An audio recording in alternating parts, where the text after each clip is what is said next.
Rientrato a tempo record nel calcio professionistico, il Catania già programma la prossima stagione, nodo cruciale per la dirigenza rossaazzurra, come conferma il vicepresidente del club Vincenzo Grella a Corner, e il budget che la proprietà metterà a disposizione del settore sportivo. Il primo passo è la conferma di un budget per poi programmare bene il lavoro. A inizio giugno la trasformazione dell'attuale SSD in società di capitali. È prevista per la prima settimana di giugno, non ci dovrebbe essere il presidente in Italia, ma ho pieni poteri per fare questa trasformazione. Grella conferma fiducia incondizionata al direttore sportivo Antonello Laneri anche per la prossima stagione. Sa bene quello che noi vogliamo fare.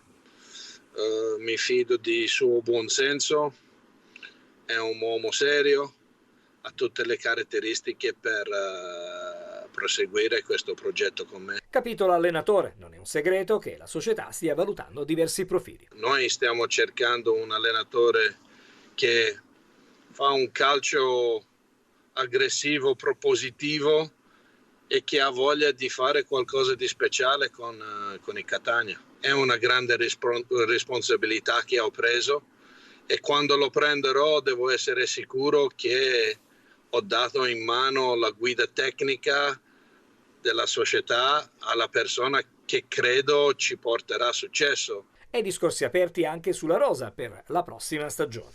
Insieme a Antonello facciamo più volte dei ragionamenti su chi è più adatto, chi è meno adatto, chi forse ha avuto meno spazio, però comunque ha certe caratteristiche che possono servire a noi. L'iscrizione al campionato di Serie C 2023-24, lo ricordiamo, va perfezionata entro il 22 giugno.